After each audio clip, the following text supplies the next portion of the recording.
Hello dear students, welcome to smart knowledge. प्यारे बच्चों, आज की वीडियो में हम करने वाले हैं क्लास 9th हिंदी के कुछ इंपॉर्टेंट क्वेश्चंस। हर एक कैटेगरी के जो भी कैटेगरीज आपकी क्वेश्चन पेपर में देखने को मिलती हैं, काफ़ी इंपॉर्टेंट और बेनिफिशियल रहने वाली है वीडियोस आप सबके लिए। तो एंड तक ज़रूर देखिएगा और सारे क्वेश्चंस को समझ के अच्छे से किस तरह से करने हैं वो सब आप ज़रूर जो है पैटर्न को फॉलो करते हुए समझ के कीजिएगा। करते हैं स्टार्ट। तो फर्स्ट क्वेश्चन जो आपको दिया गया है वो है गद्यांश को ध्यानपूर्वक पढ़कर उस पर आधारित दिए गए प्रश्नों के सर्वाधिक उपयुक्त उत्तर वाले विकल्प चुनने हैं। तो जो आपको सबसे पहले अपठित गद्यांश दिया हुआ होता है तो उसको अच्छे से पढ़ना होता है। गद्यांश को पढ़ने का तरीका यही है कि पहले आप क्वेश्चंस को थोड़ा सा देख लीजिए, एक नज़र क्वेश्चंस पे, ताकि जब आप क्वेश्चन पढ़ोगे और फिर जब आप पैसेज को पढ़ते हो ना, गद्यांश को पढ़ते हो, तो आपको थोड़ा क्वेश्चन स्ट्राइक कर जाते हैं कि हाँ वहाँ से इस तरह से पूछा गया है। उसमें थोड़ा टाइम कंज्यूम कम होता है, तो यहाँ से इस तरह से थोड़ी हेल्प आप ले सकते हो। तो इसको आप अच्छे से पढ़ लेंगे। बाकी आगे दिया गया है तो ये पूरा आपका गद्यांश हो जाएगा, जिसको आप बहुत ही अच्छे से आप इसको पढ़ लेंगे। अब इसके क्वेश्चन आंसर करेंगे तो वीडियो पॉज करके आप इसको अच्छे से पढ़ लीजिए। बाकी का गद्यांश जो है और थोड़ा नीचे दिया गया है, तो ये पूरा गद्यांश हो गया। अब इसमें देखिए फर्स्ट क्वेश्चन जो है आपका, कोई भी लक्ष्य या उद्देश्य कैसे हासिल जो है किया जा सकता है। तो आपको इसका आंसर ऊपर इसमें गद्यांश में ही मिलेगा। नंबर जो है ए इसका आंसर रहेगा। समर्पण और श्रम करके हम किसी भी उद्देश्य को हासिल कर सकते हैं। तो फर्स्ट का आंसर आपका ए रहेगा। नेक्स्ट देखिए, उसके बाद क्वेश्चन नंबर सेकंड है, मनुष्य का लक्ष्य स्पष्ट क्यों होना चाहिए। तो मनुष्य का लक्ष्य जो है अर्थवान जीवन जीने के लिए, यानी एक जीवन का एक अर्थ होता है, तो उस अर्थवान जीवन यानी जो भी हमारे कार्य हैं उनको अच्छे से करने के लिए उसको कहेंगे हम अर्थवान जीवन जीने के लिए। तो हमारा लक्ष्य जो है वो स्पष्ट होना चाहिए कि हमें लाइफ में करना क्या है और उस टारगेट को कैसे अचीव करना है। नेक्स्ट देखिए, नंबर थर्ड दिया गया है, कथन ए और कारण को पढ़कर उपयुक्त विकल्प को आपको बताना है। उसके बाद इसमें दिया गया है, कथन दिया गया है इसमें जीवन सबसे बड़ा उपहार है, और कथन है जो है कथन आर, उसका कारण दिया गया है, उस जीवन को चलायमान रखना मनुष्य की अपनी जिम्मेवारी है। तो ये दोनों ही सही हैं और ये इसकी सही व्याख्या भी कर रहा है, तो आंसर हमारा सी रहेगा। उसके बाद नेक्स्ट है, किन तीनों का संतुलन जिंदगी को नया अर्थ प्रदान करता है। तो किन तीनों का नया अर्थ प्रदान करता है, लक्ष्य, समर्पण और श्रम। जीवन को अर्थवान बनाए रखना किसका कर्तव्य है। तो जीवन को अर्थवान बनाए रखने के लिए मनुष्य का जो है ये क्या है, कर्तव्य है कि वो जीवन को अर्थवान बनाए। तो ये आपका सी आंसर रहेगा। नेक्स्ट देखिए, क्वेश्चन नंबर 2 दिया गया है, निम्नलिखित काव्यांश को ध्यानपूर्वक पढ़कर उस पर आधारित प्रश्नों के सर्वाधिक उपयुक्त वाले उत्तर आपको करने हैं। ठीक है, तो ये आपको यहाँ पे काव्यांश दिया गया है, इसको आप अच्छे से पढ़ लीजिए। तो ये कंप्लीट जो है आपको काव्यांश दिया गया है। ठीक है, तो इसको अच्छे से पढ़ लीजिए, फिर इसके क्वेश्चन आंसर करेंगे। इसमें पहला प्रश्न है, उपयुक्त काव्यांश में हारिल किसका प्रतीक है। तो इसमें हारिल का मतलब क्या है, इसका मतलब है जीवन में अग्रसर व्यक्ति, ये इसका आंसर हो जाएगा। दूसरा क्वेश्चन है, कवि व्यक्ति के हाथों में शक्ति क्यों देना चाहता है। तो कवि व्यक्ति के हाथों में जिससे सृजन की चाह न छूटे, जीवन की गति न रुक जाए। तो आपको बताना है केवल एक सही है या दोनों सही हैं, तो ये सब आपको बताना। ऑप्शन जो दिए गए तो इसमें आपका ऑप्शन सी रहेगा, एक व दोनों ही सही हैं। ठीक है, उसके बाद नेक्स्ट देखिए, क्वेश्चन नंबर 3 है, क्वेश्चन ग है, उषा का आगमन किस दिशा में हो चुका है। तो उषा का जो आगमन है वो पूर्व दिशा में हो चुका है। थर्ड का आंसर आपका ए रहेगा, ग भाग का। नेक्स्ट घ पार्ट है, उपयुक्त काव्यांश के माध्यम से कवि हमें क्या प्रेरणा देना चाहता है। तो कवि हमें प्रेरणा देना चाहता है कि हमें चुनौतियों का जो है क्या करना चाहिए, सामना करना चाहिए, उनका डट कर मुकाबला करना चाहिए।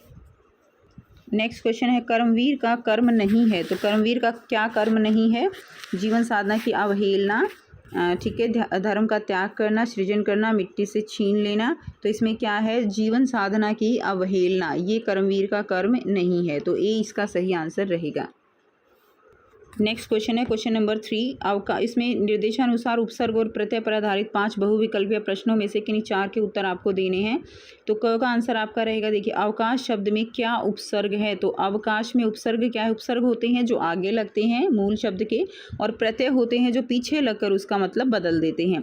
ठीक है, तो इसमें उपसर्ग लगाना है, बताना है। तो अवकाश में अव जो है वो क्या हो जाएगा, उपसर्ग हो जाएगा।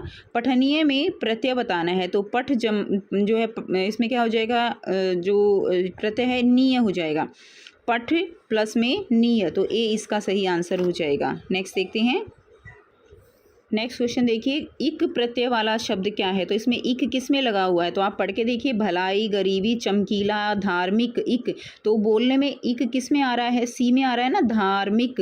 तो इक प्रत्यय वाला शब्द कौन सा हो जाएगा? धार्मिक हो जाएगा। घ में है परि, उपसर्ग लगा हुआ शब्द जो है वो आपको यहाँ पर बताना है। तो इसमें देखिए, पराजय इसमें नहीं लगा हुआ है, पुस्तक में नहीं लगा हुआ, परि जो है परिक्रमा, तो यहाँ पे परि यहाँ पे आपको प्रतिकूल है और क्या है? परिक्रमा है। तो परी किस में नजर आ रहा है आपको? परिक्रमा में। तो डी इसका सही आंसर हो जाएगा। बाकी ऑप्शन सारे इसके गलत हैं। नेक्स्ट क्वेश्चन देखते हैं। इसके बाद नेक्स्ट क्वेश्चन देखिए, निम्नलिखित शब्दों में अकाल्पनिक शब्द में उपसर्ग, मूल शब्द एवं प्रत्यय के सही विकल्प को चुनिए। तो यानी इसमें उपसर्ग भी, मूल शब्द भी और प्रत्यय, ये आपको जो है यहाँ पर बताना है। ठीक है, तो इसमें देखिए अकाल्पनिक, तो इसमें क्या हो जाएगा? अकाल्पनिक में अक जमा कल्पना जमा की, ये ठीक नहीं है। कल्पना जमा ई ठीक नहीं है। अन का तो कोई मतलब ही नहीं है। ठीक है, और एक और बात मैं आपको बता दूं बेटा कि जब भी अगर मान लो आपको इसमें नहीं आता कि इसमें क्या ठीक होगा और आप तुक्का लगाने की कोशिश करोगे, पहले तो एमसीक्यू बिल्कुल छोड़ के नहीं आने होते कोई भी क्वेश्चन इस तरह से। उसमें कोशिश कीजिए कि आप कोई ना कोई आंसर ज़रूर मार्क करें। अब बात करते हैं कि आंसर मार्क करेंगे तो किस तरह से मार्क करना होता है। तो आप उसके अंदर तुक्का लगाने की जो स्ट्रैटेजी है वो थोड़ा सा ज़रूर लगाइए। पहले तो जो बिल्कुल नहीं हो सकते, देखिए कुछ भी है तो उसमें थोड़ा बहुत तो आइडिया एमसीक्यूज़ में हो जाता है कि ये आंसर तो बिल्कुल नहीं हो सकता इस तरह का, तो उसमें कुछ ऑप्शन कम कर लीजिए ताकि आपकी आंसर करने की प्रोबेबिलिटी जो है वो बढ़ जाए।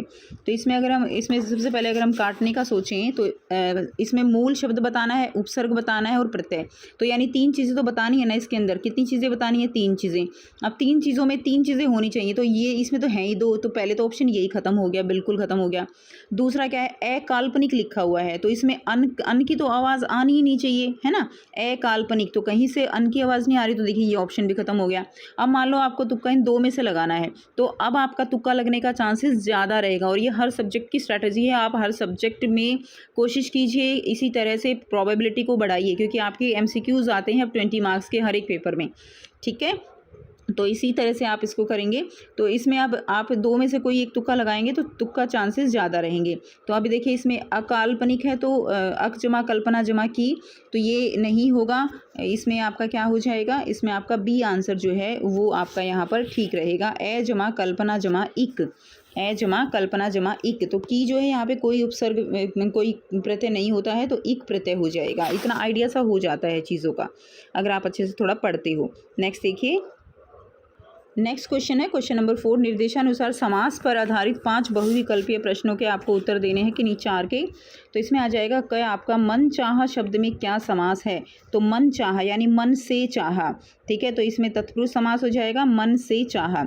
रातों रात बहुत ईजी है, रातों रात में कौन सा समास हो जाएगा? अविभाव समास हो जाएगा। ठीक है, कई बार आप बच्चे इस तरह से देख रहे जैसे दिन और रात लिखा हुआ है। अब काफ़ी बच्चे सोचते हैं कि बीच में योजक चिन्ह है, तो योजक चिन्ह देखते ही क्या लगाएंगे? वो जो है यहाँ पे द्वंद्व समास पे आ जाएंगे, लेकिन ये बिल्कुल गलत है। द्वंद्व समास का पहचान करना, द्वंद्व समास में योजक चिन्ह के साथ साथ जो भी 2 शब्द दिए होते हैं वो एक दूसरे के लगभग विलोम टाइप में होते हैं, जैसे माता पिता, चाचा चाची, दिन रात, ऐसे होती हैं। लेकिन अविभाव समास में क्या होगा? जैसे रातों रात, दिनों दिन, इस तरह से आपको देखने को मिलेगा। तो थोड़ा सा यहाँ से आप पहचान कर सकते हो। ठीक है, तो इसमें हमारा कौन सा समास हो जाएगा? इसमें अविभाव समास हो जाएगा, जिसमें उत्तर पद जो है वो क्या होता है? प्रधान होता है, अव्यय जो है वो प्रधान होता है। ठीक, नेक्स्ट देखिए, अगला दिया गया है बहुव्रीहि समास जो है। बहुव्रीहि समास का उदाहरण इसमें क्या हो जाएगा? तो बहुव्रीहि समास कौन सा होता है? जिसमें ना तो पूर्व पद प्रधान होता है ना ही उत्तर पद प्रधान होता है, इसमें कोई तीसरा पद प्रधान होता है, यानी जो भी वाक्य है वो जो है तीसरे की ओर संकेत करता है, जिसमें आमरण, प्रेम, आतुर, फूल पत्ती ये सब नहीं होंगे। और इसके अंदर आपका आंसर क्या ठीक रहेगा? नीलकंठ, जो कि किसके लिए यूज़ किया गया? नीला है कंठ जिसका, यानी शिव जी के लिए। उसके बाद नेक्स्ट देखिए, घ जो है दिया गया है आपको, पंच तत्व का समास विग्रह करते हुए समास का नाम लिखना है। तो पंच तत्व क्या हो जाएगा? 5 तत्वों का समूह। अब इसमें संख्या आ गई है तो ये आसान है, ये कौन सा समास हो जाएगा? द्विगु समास हो जाएगा। क्लियर है? नेक्स्ट देखिए, नेक्स्ट क्वेश्चन है समास का सही विकल्प का चयन कीजिए। तो इसके अंदर गिरधर अविभाव समास नहीं है, नवरत्न द्वंद्व नहीं है, अन्न जल तत्पुरुष नहीं है, अन्न जल जो है, और यहाँ पे सी है नील गाय, तो ये जो है क्या है? आपका कर्मधारय समास है। तो सी इसका जो है बिल्कुल सही राइट आंसर रहेगा। नेक्स्ट है क्वेश्चन नंबर 5, निर्देशानुसार अर्थ की दृष्टि से वाक्य भेद पर आधारित 5 बहुविकल्पीय प्रश्नों के किन्हीं 4 के उत्तर देने हैं। तो क दिया गया है, यदि वह कार्य करता तो भूखा नहीं मरता। अर्थ की दृष्टि से ये किस तरह का वाक्य होगा? तो अर्थ की दृष्टि से ये कैसा होगा? इसमें आपका संकेतवाचक वाक्य होगा, यदि वह कार्य करता, ठीक है, और फिर वो क्या होता है, वो भूखा नहीं मरता। तो इसमें संकेत दिया गया है कि अगर वो ऐसा करता तो ये ऐसा होता, तो इसमें संकेतवाचक वाक्य ये हमारा हो जाएगा। नेक्स्ट देखिए, विवेक स्कूल जाता है, इस वाक्य को आज्ञावाचक वाक्य में बदलना है, ठीक है। तो इसमें क्या हो जाएगा आपका, विवेक स्कूल जाओ, सी जो है इसका आंसर हो जाएगा, विवेक स्कूल जाओ। आज्ञा देनी है कि तुम जो है स्कूल जा सकते हो, ठीक है। अगले क्वेश्चन में आपको क्या करना है, अगले क्वेश्चन में आपको जो है सूची 1 को सूची 2 से मिलान करना है। तो इसमें देखिए, मोहन बाजार गया, ये कैसा वाक्य है? ये एक विधानवाचक वाक्य है, सिंपल।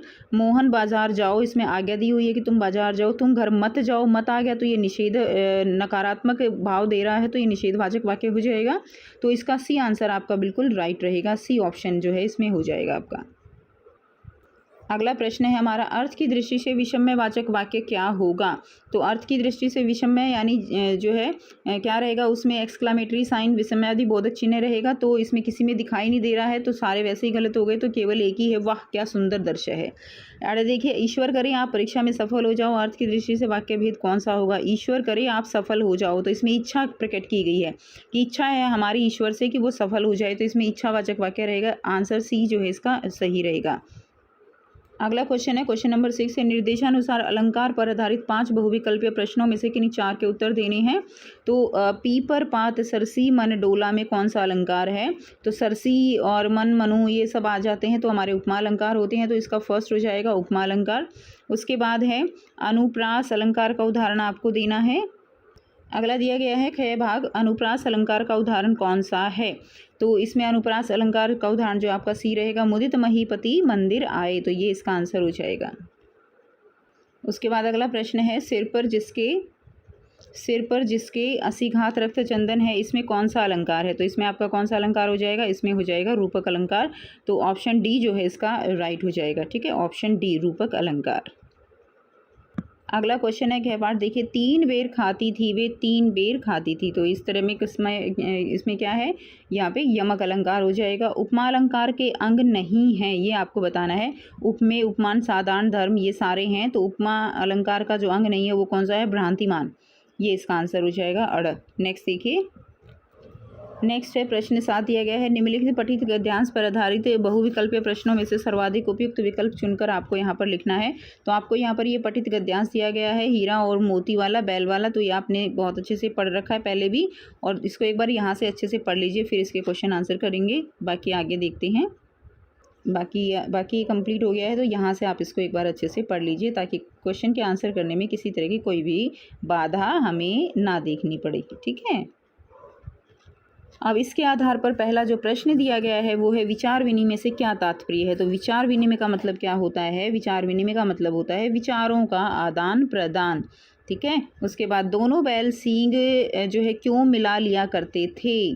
तो दोनों बैल सींग क्यों मिला लिया करते थे? विनोद के भाव से, आत्मीयता के भाव से, दोनों ही बातें ठीक हैं, तो आंसर सी हो जाना चाहिए। 1 व 2 दोनों सही हैं, विनोद के भाव से और आत्मीयता के भाव से भी। उसके बाद ग भाग है, दोनों बैल खेत में कार्य करते हुए ज़्यादा से ज़्यादा बोझ अपनी गर्दन पर क्यों रखना चाहते थे? ठीक है, तो इसका आंसर हो जाएगा मस्ती करने के लिए, डी जो है इसका आंसर रहेगा। इसमें आपका आंसर जो है मस्ती करने के लिए नहीं होगा, एक दूसरे के सहयोग करने के लिए वो ज़्यादा से ज़्यादा बोझ अपने सिर पर रख लेते थे, ठीक है, तो एक दूसरे का सहयोग करने के लिए। उसके बाद नेक्स्ट है, गद्यांश के अनुसार दोनों भी घनिष्ठता होते ही वे क्या करने लगते थे? तो वे क्या करने लगते थे? धूल धप्पा करने लगते थे, डी ऑप्शन करेक्ट रहेगा। दोनों दोस्त किस प्रकार अपना प्रेम प्रकट करते थे? तो एक दूसरे को चाटकर या सूंघकर जो है वो अपना प्रेम प्रकट करते, तो ए ऑप्शन इसका करेक्ट रहेगा। नेक्स्ट देखिए प्रश्न 8 है, क्षितिज के गद्य पाठों के आधार पर निम्नलिखित 2 बहुविकल्पीय प्रश्नों का उत्तर आपको देना है। तो डाकू के लिए कौन सी जगह सबसे अच्छी थी? तो तिब्बत के डांडे जो है वो डाकू के लिए सबसे अच्छी जगह थी। क्लियर है, तो ये आपका इसमें बी ऑप्शन करेक्ट रहेगा। नेक्स्ट देखिए, तो क का आंसर आपका बी रहेगा। और उपभोक्तावाद की संस्कृति से क्या हानि हो रही है? इसका आंसर आपका ए रहेगा, संसाधनों का घोर अपव्यय हो रहा है। उसके बाद क्वेश्चन नंबर 9 है, निम्नलिखित पठित पद्यांश पर आधारित बहुविकल्पीय प्रश्नों के सर्वाधिक उपयुक्त विकल्प चुनकर आपको लिखने हैं। तो आपको ये अच्छे से पढ़ लेना है, इसी के ऊपर बेस्ड जो है क्वेश्चन हम करेंगे। तो पहला इसमें प्रश्न है, मनुष्य रूप में कवि कहाँ जन्म लेना चाहता है? तो मनुष्य रूप में कवि जो है गोकुल में जन्म लेना चाहता है, तो फर्स्ट का आंसर आपका सी रहेगा। ठीक है, गोकुल में जन्म लेना चाहता है। कदम्ब का वृक्ष जो है वो कहाँ पर स्थित है? कौन सी नदी के किनारे? तो यमुना नदी के किनारे कदम्ब का वृक्ष है, तो बी इसका ऑप्शन सही रहेगा। अगला क्वेश्चन है, पुरंदर शब्द किसके लिए प्रयुक्त हुआ है? तो पुरंदर जो शब्द है वो किसके लिए प्रयुक्त हुआ है? इंदर के लिए प्रयुक्त हुआ है। कालिंदी कूल कदम्ब की डारन में कूल शब्द जो है इसका क्या अर्थ है ये आपको बताना है। तो इसका अर्थ है किनारा। कूल का मतलब क्या है? यहाँ पे किनारा है। ठीक है, अगला प्रश्न है, कवि किस पर्वत का पत्थर बनना चाहता है? तो कवि जो है वो गोवर्धन पर्वत का पत्थर बनना चाहता है। नेक्स्ट क्वेश्चन है, क्वेश्चन नंबर 10 है, पाठ्यपुस्तक में निर्धारित कविताओं के आधार पर 2 प्रश्नों के सर्वाधिक उपयुक्त विकल्प चुनकर लिखिए। तो कबीरदास जी ने संत सुजान किसे कहा है? तो जो निरपेक्ष भाव से ईश्वर का भजन करते हैं उन्हें संत सुजान कहा है कबीरदास जी ने। घर जाने की चाह से कवित्री से का क्या क्या तात्पर्य है? तो इस घर जाने की चाह का मतलब है कवित्री के लिए ईश्वर के पास जाना। अगले क्वेश्चन में खंड व में आपको वर्णनात्मक प्रश्न दिए गए हैं। प्रश्न 11 में देखिए, निम्नलिखित गद्य पाठों के आधार पर 4 प्रश्नों में से किन्हीं 3 प्रश्नों के उत्तर जो है वो आपको करने हैं। तो यहाँ पे आपको जो है प्रश्न दिए गए हैं। देखिए 3 प्रश्न ये हैं, एक क्वेश्चन और आगे होगा, अब ये देख लेते हैं। क दिया गया है, हीरा और मोती ने सांड का सामना किस प्रकार किया? तिब्बत का सामाजिक संस्कृति के जीवन वर्तमान के सामाजिक सांस्कृतिक जीवन से किस प्रकार भिन्न था? और गांधी जी ने उपभोक्ता संस्कृति को हमारे समाज के लिए चुनौती क्यों कहा है? तो तीनों क्वेश्चन का आंसर हम करेंगे। और उससे अगला क्वेश्चन भी देख लेते हैं। घ 2 बैलों की कथा पढ़कर आपको क्या लगता है कि यह कहानी आज़ादी की लड़ाई की ओर संकेत करती है? तो चारों क्वेश्चन के आंसर हम करेंगे। और वैसे तो आपने जो है पढ़ते ही आपको याद आ गया होगा कि इसमें क्या आंसर आना है, फिर भी एक बार हम देख लेते हैं। तो जो पहला क्वेश्चन है उसका हम फर्स्ट का लिख देंगे, संगठित होकर योजना बनाकर। इसी को आपको थोड़ा सा और इलेबोरेट करके लिखना था, तो ये मैं आपको बुलेट पॉइंट दिखा रही हूँ। सेकंड है, छुआछूत और भेदभाव नहीं था, वहाँ पर हथियार का कानून नहीं था। और थर्ड है, ग का आंसर, नैतिकता और मर्यादा का हास, स्वदेशी का प्रयोग संस्कृति के लिए खतरा। ठीक है, तो ये चीज़ आ जाएगी। और घ में है, अप्रत्यक्ष रूप से संकेत, शोषण का शिकार, स्वतंत्रता के लिए संघर्ष। तो इन्हीं पॉइंट्स को ध्यान में रखते हुए आपको आंसर पूरा करना था। नेक्स्ट देखिए, उसके बाद है प्रश्न 12। इसमें भी आपको 4 प्रश्न में से, उसके बाद प्रश्न 12 में आपको 4 प्रश्नों में से किन्हीं 3 प्रश्नों के उत्तर करने थे। तो ये चारों प्रश्न आपको दिए गए हैं। आपके विचार से कवि पशु पक्षी और पहाड़ के रूप में श्री कृष्ण का सानिध्य क्यों प्राप्त करना चाहता है? कबीर ने ईश्वर प्राप्ति के लिए किन प्रचलित विश्वासों का खंडन किया है? कवित्री द्वारा मुक्ति के लिए किए जाने वाले प्रयास व्यर्थ क्यों हो रहे हैं? और कबीर ने ज्ञान प्राप्ति हेतु किस मार्ग के अनुसरण पर जोर दिया है? तो इन चारों क्वेश्चन के आंसर आपको करने हैं। तो इसमें फर्स्ट क्वेश्चन का आंसर आप लिख लेंगे, कृष्ण के प्रति अन्य प्रेम और श्रद्धा के कारण निकटता प्राप्त करने के लिए भक्ति भावना से। ठीक है, उसके बाद ख का आंसर आपका हो जाएगा, बाह्य आडंबर, मंदिर मस्जिद में नहीं, प्रत्येक श्वास में ईश्वर। ग है, प्रयास सही दिशा में नहीं है, उम्र जीवन बीतता जा रहा है, प्रयासों में सच्चाई का अभाव है। और घ रहेगा, हठयोग की बजाय सहज साधान पर बल संसार कुत्ते के समान है। तो ये जो है बुलेट पॉइंट्स हैं, इन्हीं के अनुसार आपको आंसर अपने आप से लिखना है। उसके बाद देखिए क्वेश्चन नंबर 13 दिया गया है। इसमें पूरक पाठ्यपुस्तक के पाठों के आधार पर 3 प्रश्नों में से किन्हीं 2 के उत्तर आपको यहाँ पर लिखने हैं। तो 3 प्रश्न आपको दिए गए हैं। आपदाओं से निपटने के लिए अपनी तरफ से कोई सुझाव दीजिए। ख है, आपने भी देखा होगा मीडिया द्वारा प्रस्तुत की गई घटनाएं कई बार समस्याएं बन जाती हैं, तो ऐसी किसी घटना का उल्लेख आपको करना है। और ग है, जल प्रलय से आप क्या समझते हैं? आपने ऐसी स्थिति अवश्य देखी होगी, उसका वर्णन आपको अपने शब्दों में करना है। तो तीनों प्रश्न के उत्तर यहाँ से करेंगे। बचाव कार्य व राहत सामग्री की पर्याप्त उपलब्धता, जन जागरूकता, राहत है, दवाइयों और भोजन की व्यवस्था, आवश्यकता अनुसार वस्तुओं का विवरण। जो भी आप लिखोगे, ठीक है, अपने शब्दों में लिखना है सेकंड का आंसर। और बाढ़ का आना, अधिक वर्षा, जल निकासी का अभाव, पानी की तीव्र गति, जल संग्रहण की उचित व्यवस्था का अभाव, ये आपका थर्ड का आंसर हो जाएगा। उसके बाद आपको जो है इनमें से किसी एक पर क्या लिखना है? अनुच्छेद लिखना है। वैश्विक तापमान में वृद्धि, सोशल मीडिया का प्रभाव, मधुर वचन है औषधि। तो ये तो बहुत आसान है, आप इजीली लिख सकते हो। उसके बाद नेक्स्ट किसी एक विषय पर 100 शब्दों में पत्र लिखना है। ठीक है, छोटे भाई को सोशल मीडिया पर अधिक समय नष्ट न करने की सलाह देते हुए 100 शब्दों में पत्र। या आपका नाम प्रतीक प्रतिमा है और एक दैनिक समाचार पत्र के संपादक को अपनी कविता प्रकाशित करने हेतु अनुरोध पत्र लिखना है। और लास्ट में जो दिया गया है, आपको एक लघु कथा लिखनी है, कभी हार मत मानो विषय पर लगभग 100 शब्दों में एक लघु कथा लिखनी है। उसके अलावा इंटरनेट की धीमी गति की शिकायत करते हुए संबंधित सेवा प्रदाता कंपनी के अधिकारी को 100 शब्दों में एक ईमेल आपको लिखना था। इनमें से दोनों में से कोई एक करना है।